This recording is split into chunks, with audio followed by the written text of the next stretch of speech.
Good evening. I'm Elena Verdine, and welcome to The 7. Let's get a look at the Big 7 stories right now. And topping the list tonight, the big story we're monitoring: 11 current and former Knox County Sheriff's Office employees, including former Sheriff J.J. Jones, have now been indicted. 6 on Your Side reporter Kayla Preck takes us to the City County building with more on the investigation.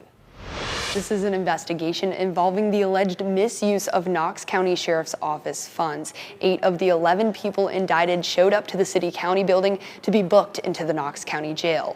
Some names you may recognize among those allegedly involved include former Knox County Sheriff Jimmy J.J. Jones, David Amburn, and David Henderson. A joint TBI and FBI investigation led to indictments against current and former Knox County Sheriff's Office employees. The investigation centers on alleged theft and misuse within the Narcotics and Special Investigations units between 2010 and 2018. Investigators say a sheriff's office credit card was used to buy personal items, including electronics, hunting gear, and home renovation supplies, totaling more than $300,000. Agents also say they believe more than $30,000 in cash seized during drug investigations was spent on personal expenses. Investigators allege county vehicles and equipment were also used for personal projects, including home renovations and restoring classic cars. Charges include conspiracy to commit theft, theft of property, and theft of services. Reporting in Knoxville, I'm Kayla Precht, 6 on Your Side. Next now on The 7, the Tennessee Wildlife Resources Agency is investigating tonight after a man was found dead in Douglas Lake today. Jefferson County Rescue Squad divers recovered the body just after 3:30 this afternoon. TWRA says crews responded after an empty boat with fishing gear inside was found drifting near the Rankin area. Game wardens and first responders searched the water for hours before finding the man's body in about 8 feet of water using a remote-operated vehicle. Officials say the man was not wearing a life jacket. His name has not yet been released. This marks Tennessee's 9th boating fatality of the year. Continuing on our Big 7 list, a federal judge just denied a request to pause Tennessee's new congressional map. The Tennessee Democratic Party and several candidates sued shortly after the map became law. Their lawsuit asked a judge to pause the map ahead of the August primary election. Columbia Mayor Chaz Mulder was included as a plaintiff. He had been in the running in the old District 5 in an effort to unseat Andy Ogles.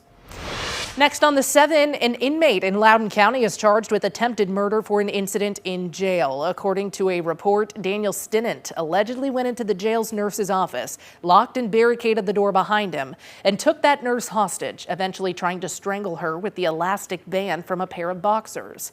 Officers were finally able to break through the door and restrain Stinnant. The nurse was then taken to the ER for evaluation and treatment. Stinnant was awaiting trial for the stabbing death of his girlfriend, but now is also facing an attempted murder charge. He is set to be arraigned May 26. Continuing down the Big 7 list, a Tennessee woman accused of throwing her newborn baby in the trash was in court today for a pretrial hearing. Laken Snelling of White Pine was indicted in March in connection to her infant son's death. Investigators say the baby was found last August inside a trash bag in a closet at her Lexington apartment. Authorities say the child was born alive and died from asphyxia by undetermined means. Snelling has pleaded not guilty to first-degree manslaughter along with several other charges. She returned to court today as the case moves through the pretrial process, and as of this afternoon, there's no word on any major decisions or developments from today's hearing. If convicted, Snelling could face 10 to 20 years in prison.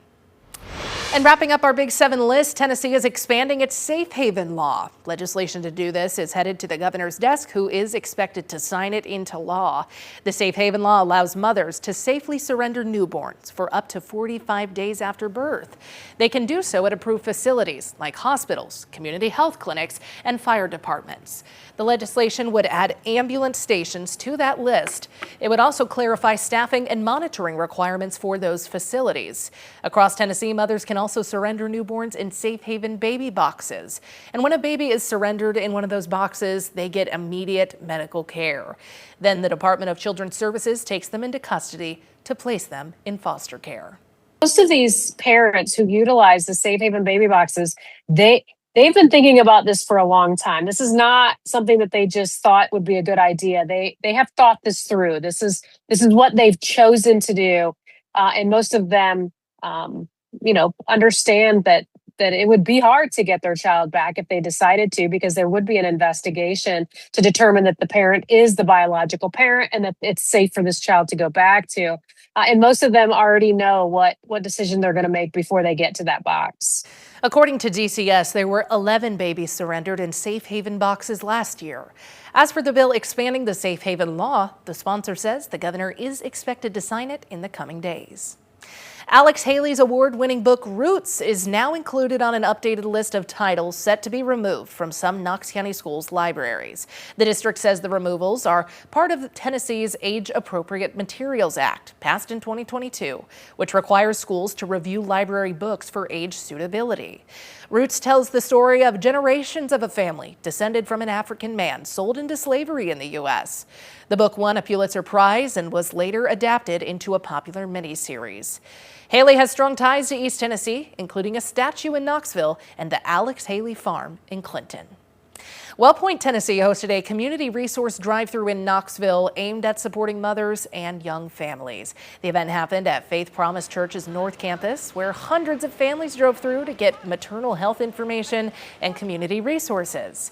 Organizers said the goal was to improve health outcomes for both mothers and babies by making support easy to access.